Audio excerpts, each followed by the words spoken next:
mastoid antrum or tympanic antrum. This is not what we are looking at now in the picture. So tympanic antrum or mastoid antrum. So this is a space, so a small circular air-filled space, so which is in the posterior most part of petrous temporal bone, very close to the squamous temporal bone. Okay, so by birth only this mastoid antrum is present, but mastoid process will develop at a later period, at least after 2 years of age. Okay, so mastoid antrum is a space which is as we discussed yesterday. So if you see the features of the posterior wall, on the posterior wall uppermost part you've got this aditus or entrance to the mastoid antrum. So posterior superior to the middle ear you got this mastoid antrum. So the boundaries or relations for this mastoid antrum. So superiorly you got this, the superior most part which is covering this mastoid antrum is the bone called tegmen tympani. Okay, on the anterior surface of petrous temporal bone adjacent to arcuate eminence, lateral to that. Okay, so superiorly tegmen tympani. Inferiorly, so inferior to this mastoid antrum you got this mastoid process, and in that process, mastoid process, you got mastoid air cells inferiorly, and then anteriorly.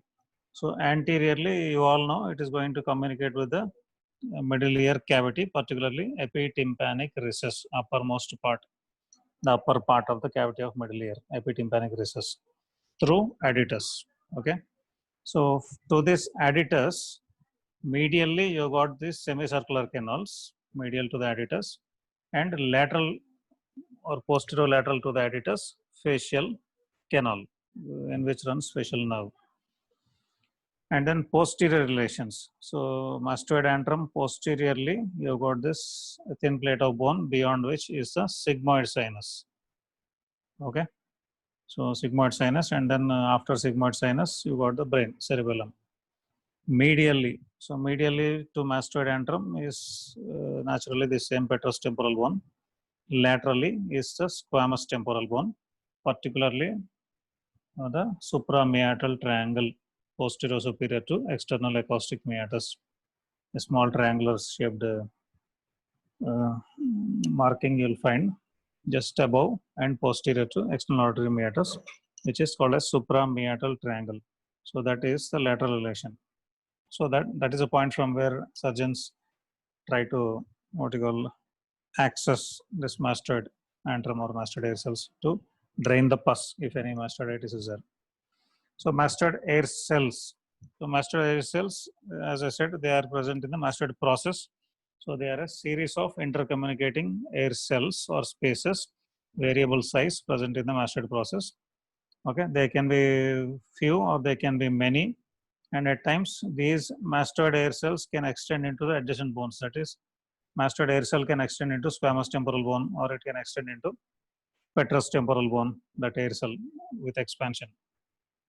So a very small explanation regarding these two, mastoid air cells and mastoid antrum. So now the arteries and veins. So posterior tympanic artery, which is supplying the middle ear and which is a branch of posterior auricular artery, indirect branch. So posterior auricular artery, and then its branch, which is stylomastoid branch, and stylomastoid branch, one of the branch of that is posterior tympanic artery. So this supplies mastoid antrum and mastoid air cells. Okay, and the veins drain into same again posterior auricular vein or sigmoid sinus, which is exactly behind the mastoid antrum, or through mastoid emissary vein, venous. So lymphatics, so post auricular behind the ear, and then upper cervical lymph nodes, deeper group. So nerves supplying mastoid antrum and mastoid air cells are naturally from the middle ear, this tympanic plexus. Okay, and then in the textbook it is given as another meningeal branch of mandibular nerve. So, but mostly remember tympanic plexus, that is formed by glossopharyngeal nerve, tympanic branch. So now come to the clinical aspect of middle ear and this mastoid. So first part is we already read in the norma, all the norma lateralis or norma verticalis, all this basalis. So fracture. So fracture of middle cranial fossa, interior of the skull also we read. Fracture of middle cranial fossa. So generally it tends to run, the fracture line will run through the petrous temporal bone. So even if there is a fracture of what you call parietal bone, so from parietal tuber or eminence, fracture line will come from the parietal tuber eminence, fracture line will pass down and then it can go inside into the petrous temporal bone. It will come to this, then squamous bone, then petrous temporal bone. So in this process, the roof of the middle ear can get fractured. So it can rupture the tympanic membrane. So in these cases, fracture of middle ear, because of fracture of the middle cranial fossa, you can have bleeding or discharge of CSF from the middle ear, from the ear. Okay, so that is injury. So most common thing regarding middle ear is infections. So infections, particularly of the nose, nasopharynx, oropharynx. So from here, infections can pass through the auditory tube and enter the middle ear. So they will cause otitis media. So if it is any sudden and acute event, it is called as acute otitis media. If it has been recurrent again and again, if it is coming, it becomes a chronic issue. So that would be called as chronic suppurative otitis media. Suppurative means formation of pus. Okay. So if pus forms in the middle ear, so it has to come out. So there are different ways in which it may come out. So either there are some options, like either it may be discharged into the external ear, that is you got tympanic membrane laterally. So it can break the tympanic membrane and come out into the external acoustic meatus, this pus. Or it may erode the roof. So it can eat away the roof bone and then spread upwards into the brain cavity, skull cavity. So it will touch meninges, so meningitis. Or through blood, if it goes, it can enter the brain, so brain abscess. Okay. Third option is it can erode the floor. Okay, if it erodes the floor, it will go almost directly to the sigmoid, internal jugular vein bulb, sigmoid sinus. So the ending of sigmoid sinus, which forms the internal jugular bulb. So it can go there, it can cause thrombosis of the sigmoid sinus, or it can spread backwards to mastoid. So normally in very small children below the age of 2, 3, it can go into the skull cavity because the roof is not totally formed, it is not totally ossified. Otherwise, the most common thing is it will rupture into the external ear. Rarely, next most frequent will be it can go back into the mastoid. So it will form a mastoid abscess. So person gets a cold, it is there for a few days or few weeks. Then it spreads to the ear. There it is there for a few days or weeks or months. Then it can go to the mastoid. So it can be there again for a few weeks or months. Then the whole mastoid process, infection, inflammation, and then pus formation. And then that mastoid pus also has to come out again. So if it cannot come out through the air, if there is repeated inflammation, what happens is all the structures will get distorted. Repeated inflammation and then again repair, again inflammation, again repair. So in this process, normal structures are all altered. So if you see even in this picture, this is a picture of middle ear with malleus, incus, and then stapes. So if there is repeated inflammation, all these alignments, this has come and attached to the tympanic membrane. Okay. So this bone again attached to incus, incus is attached to stapes, stapes is attached to fenestra vestibuli. So all these slight delicate attachments and all can get disturbed and all can get what you call disturbed totally. So there will not be a normal structure. So if there is no other point, mastoid abscess can break out open through the bone itself. That is behind the ear. If you touch, you'll feel the mastoid behind the ear. If you touch mastoid bone, so that bone, it will eat away the bone and the pus will come out and then keep discharging. It can do like that, mastoid abscess. Okay, so chronic middle ear infection and mastoid abscess. So they are responsible for persistent discharge of pus. So you can see some people will say, you may get patients in the future, they'll say, from my childhood, I frequently get ear infections. So I frequently get discharged from my ear. So at least yearly once or twice or thrice. So if it happens like that for many years, so that person will slowly lose his conduction hearing. So the hearing which is coming through the tympanic membrane and transmitted through the ear ossicles, and then it is going to the internal ear. So this root will get damaged. So conduction hearing will go. Bone hearing will be there. So he will have some hearing loss, deafness. Okay, so chronic otitis media. So the patients will tell as if it's a great thing, or so, it's a great quality they have. I used to get for many years, nothing happened. Why the hearing has gone down now? So the questions will be like that. But he has been damaging his ear for many years. And then mostly the damage is because normally upper respiratory tract infections, mostly virals. And then if there is viral, if the body is weak, he can get a bacterial.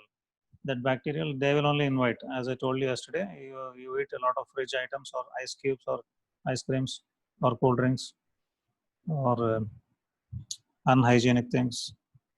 Okay, but the body is a natural thing. You have to, the input should be natural, not unnatural. So any food which is from the fridge, a chilled ice cream, chilled cool drink, chilled milk, chilled buttermilk, juices, so they are not natural. So once you put them into your system, the body has to again bring that substance to the body temperature, okay, before it can accept it and then assimilate it. So but then there may be bacteria in that. So when the bacteria comes into the body and the body tries to heat the substance, so when temperature slightly increases, that is a good time for bacteria to multiply. So that multiplies and then easily finds a place in the body. And then every day if you're doing this, or frequently if you're doing this, so it is getting its members, family members, adding to it, its population.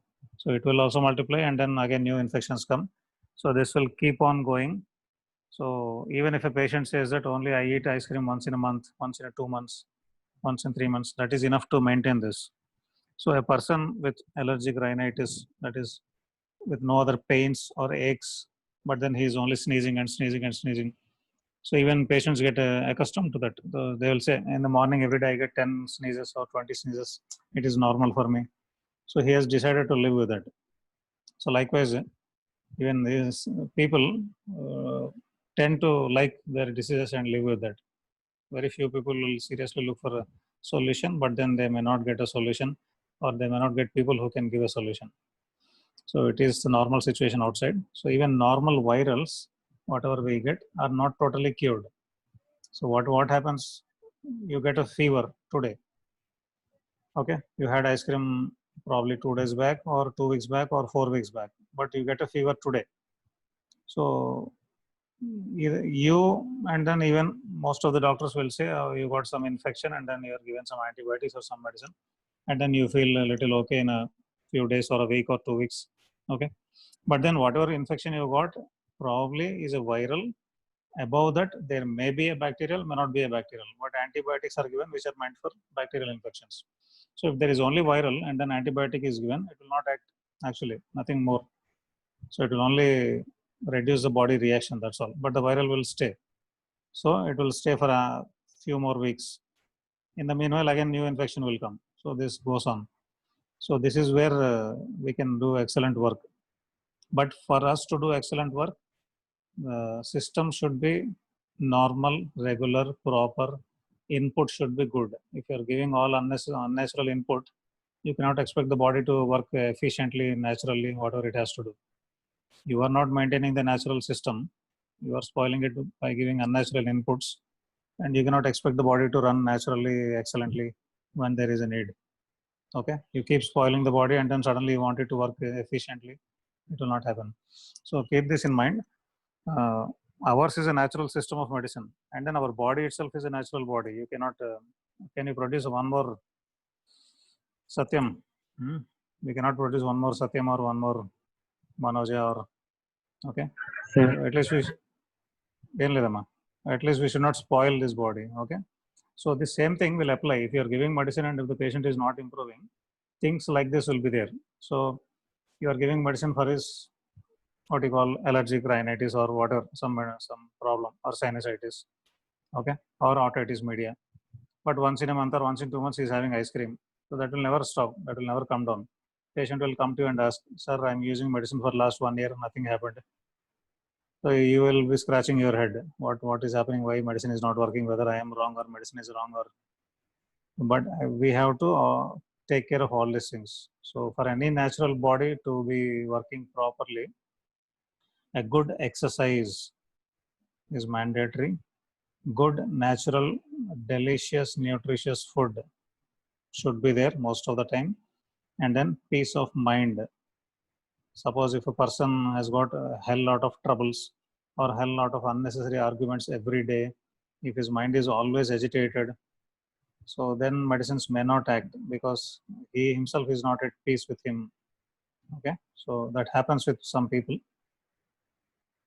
So that these have to be taken care of. So good amount of sleep, that is for adults at least 6 to 8 hours sleep. So if a person every day is sleeping only 4 hours and then he's going on for last 2 years like this, suddenly he gets a fever. It is a very severe attack. So you cannot expect his body to work naturally and efficiently and get him better very fast because he has not taken care of his body for the last 2 years. So body is already drained. So now on that it has got an infection. So all these are points which you'll have to face. You'll be facing definitely. Even you will be the patient, or your kids or family members may be the patient, or somebody outsider. But these situations you are going to face. So the most common things are common colds, common rhinitis, that is nose, posterior nares involvement, sinuses, paranasal sinuses, middle ear infections, eustachian tube catarrh, all these things. But the reason can be only one single infection which has entered nose, then it has entered the posterior nares, then it has entered the nasopharynx, then that has entered the eustachian tube, then that has entered the middle ear, then that has entered the mastoid. So it can be the same one and same infection, but in homeopathy, you only select medicine based on what is the presentation of the patient.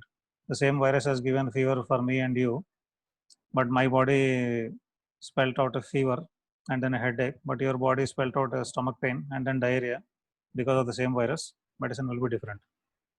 My thirst has increased, and then I'm unable to, suppose, bear hot drink. Where normal water is giving good relief. For you, hot water is giving good relief. So this is a presentation. The body is telling through symptoms that there is some problem. We have to consider those symptoms, and then depending on that presentation only, you'll select medicine, not depending on the type of virus or infection. Okay, depending on the language of the body. So these will be the frequent things you'll have to encounter. So the same things are there. And then one more condition, autosclerosis. Now this picture is depicting this autosclerosis. Means the footplate of stapes, which is closing the fenestra vestibuli. At times, this footplate, that's a small, it has simply sit on that fenestra vestibuli to close that. At times, it fuses with that. Okay. So when it fuses with that piece of bone, it will not move at all. So again, you'll have this same deafness. Okay. So this will be corrected with the help of a prosthesis.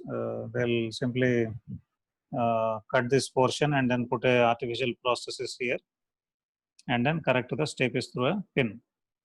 So then that problem will be solved. So autosclerosis, you will again come across this in your pathology. Okay, so mastoid abscess. So mastoid abscess in normal contemporary allopathic treatments, what they do is normally they'll open the mastoid through the suprameatal triangle. They'll drill into the bone, into the mastoid, and then drain all the abscess. But then it can come again and again. Okay, sinuses, they'll simply drain from the above the incisive upper incisor teeth and then make a hole in the floor of maxillary sinus. It will come out, but still they can have a problem. They may be okay for a year or 2 or 5, but then again it can come again. So that coming again depends on the activity of the patient. So if the patient is every day driving a two-wheeler for 2 or 5 or 10 kilometers or 20, 50 even, there are people who do that. So and then he's not wearing his helmet, and then he's exposed to a good what you call draft of air with high pressure. He's running his bike in 60 or 80. So good force of air comes into the nose. So that force can enter into the openings of the nasal sinuses. So that dust or virus or all these things can go into the passages of the sinuses and then they can enter into the sinuses. So it happens for a few years and then suddenly he'll fall sick. or suddenly he'll start to fall frequently sick. So these will be the situations. So their lifestyle also is important, not the treatment. Okay. So if there is infection of the mastoid, so just now we have read about its relations or structures around adjacent to that. So from the mastoid, infection can spread to the brain, that is temporal lobe, that is anterior, or back to the what you call sigmoid sinus or cerebellum, to the surrounding structures. It can spread. Okay. And then hyperacusis. Hyperacusis means if you talk very slow, in very low voice, the other person can hear you in very high voice. He will ask you, why are you shouting? But actually you are talking very slowly, very low, and very low amplitude or voice. But then he is hearing it in very high volume.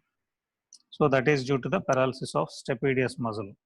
So stapedius muscle, in any injuries, if the facial nerve gets damaged and then stapedius muscle nerve is damaged, stapedius muscle paralysis occurs. In that, so the work of stapedius is what you call hampered. Okay, so stapedius muscle will not contract. So high pitched sounds are not dampened. So everything he will listen in high. He will be feeling like it is high in volume. So even if the volume is very low, he will feel it is very high. So that is called as hyperacusis. So these are the situations which you will 100% come across almost every day in your life. If you open a clinic, even though you don't open a clinic, suppose you will definitely see such things in your what you call near and dear family members or friends. You'll keep coming across, and then if you are a doctor, and even though you don't practice, they'll come to you and they'll ask what is happening, why it is happening. So you should know at least some things to answer them. So they'll think you know excellently, and then they'll come and ask you. If you don't know anything about that structure, then imagine your plight. Okay. So give a reading. So tomorrow we'll start internal year. I'll try to finish internal year tomorrow, but if there is any confusion, we'll go slow. Okay. I'll finish half or 3/4 tomorrow and rest on Monday. We can do like that. If it is clear and easy for you, we'll go ahead and finish tomorrow. Okay. Anyhow, it is short version in your textbook. Fine. But then I'll try to explain it at a little more depth, which is not there in your textbook. Okay. So good day, all of you. Thank you. Thank